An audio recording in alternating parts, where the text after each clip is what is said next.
What's up guys? तो क्या हाल है? Hello, how are you? I am under the water.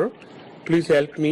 Here too much raining. In this video हम cover करने जा रहे हैं what if Naruto was Uchiha का पार्ट 3। Yeah, boy.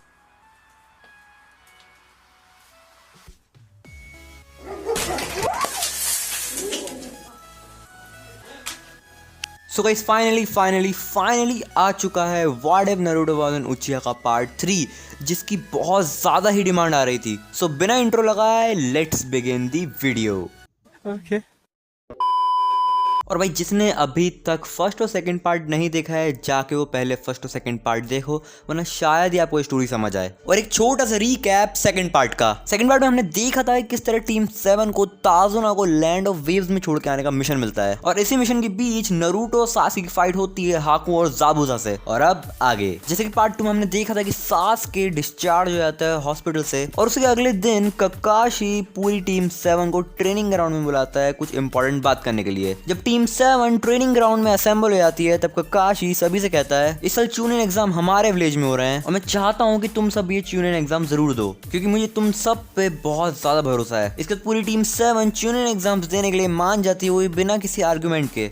और जैसे कि ओरिजिनल सीरीज में हुआ था, हमारी टीम 7 सैंड विलेज के शिनोबी से भी मिलती है, जो कि है गारा, तेमारी और कंकुरो। और जैसे कि ओरिजिनल सीरीज में हुआ था, सैंड ट्रायो और हमारी टीम 7 के बीच में बहस हो जाती है। इतना सब होने के बाद नारुतो सासुके फॉर्म में आते हैं और वो अपनी शारिंगान एक्टिवेट कर लेते हैं। अब आसपास का माहौल बहुत ज्यादा ही इंटेंस हो चुका है, बट इसके बाद गारा, तेमारी और कंकुरो को अपने साथ लेके वहां से चला जाता है। इसके बाद हमारा चूनिन एग्जाम आर्क स्टार्ट होता है और हमारी टीम 7 मिलती है रॉक ली, नेजी और टेंटेन से। And like original Rock Lee challenge करता है सासुके को एक फाइट के लिए। जैसे कि ओरिजिनल सीरीज में हुआ था, सासुके रॉक ली की स्पेशल टेक्निक में फंस जाता है, बट रॉक ली उस टेक्निक को यूज कर पाता उसके पहले ही गाय सैन से उसे रोक देते हैं। और इसके बाद टीम 7 चली जाती है रिटर्न टच देने के लिए। बट इस स्टोरी में नारुतो बहुत ज्यादा स्मार्ट है और बहुत ज्यादा स्ट्रॉन्ग है, और उसके पास उसकी शारिंगान भी है, जिसकी मदद से वो किसी की भी हैंड मूवमेंट्स को कॉपी कर सकता है। और जैसे कि ओरिजिनल सीरीज में हुआ था, हिनाटा नारुतो को ऑफर करती है जो कुछ भी उसने लिखा है कॉपी करने के लिए, और नारुतो इस बार मना भी नहीं करता, क्योंकि उसके पास उसकी शारिंगान है,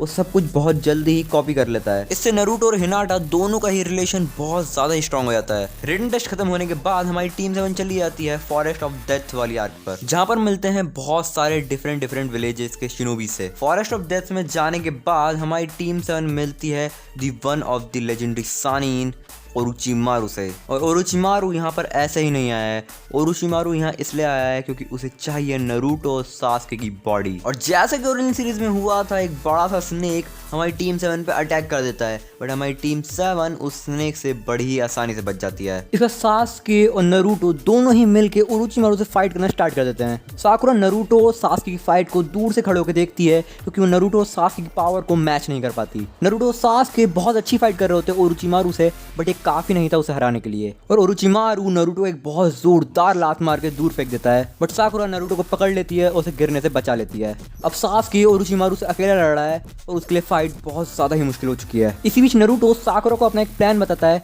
जिससे वो सासुके को बचा सकते हैं। नारुतो ओरोचिमारू पे अपने फायरबॉल jutsu इस्तेमाल करता है, और ओरोचिमारू ये सब देख लेता है और उस अटैक से बड़ी ही आसानी से बच जाता है। बट इतने में साकुरा ओरोचिमारू पे पीछे से अटैक कर देती है, और जब ओरोचिमारू का ध्यान पीछे होता है तो सासुके एक ओपनिंग ढूंढकर ओरोचिमारू पे अटैक कर देता है, और इसके बाद ओरोचिमारू वहां से भाग जाता है। एंड लाइक ओरिजिनल सासुके ओरोचिमारू के पीछे जाता है, बट इस बार सासुके अकेला नहीं है, नारुतो भी उसके पीछे पीछे चला जाता है। और जैसे कि ओरिजिनल सीरीज में हुआ था, सासुके ओरोचिमारू पे अपना ड्रैगन फ्लेम jutsu इस्तेमाल करता है, बट इस बार सासुके की मदद करने के लिए नारुतो भी है, तो सासुके को इतनी प्रॉब्लम नहीं होती है jutsu इस्तेमाल करने में। और इसके बाद हमें ओरोचिमारू का असली चेहरा देखने मिलता है। नारुतो और सासुके दोनों को ही यही लगता है कि ओरोचिमारू अब हार चुका है, और जैसे ही वो साकुरा के पास जाने के लिए पलटते हैं, इतने में ही ओरोचिमारू उन दोनों के सामने आ जाता है और अपनी गर्दन लंबी करके नारुतो और सासुके दोनों को ही बाइट कर लेता है। और अब सासुके और नारुतो दोनों को ही कर्स मार्क मिल चुका है। उसके बाद ओरोचिमारू वहां से चला जाता है, और इसके तुरंत बाद ही साकुरा वहां आ जाती है, और नारुतो और सासुके अब बेहोश हो चुके हैं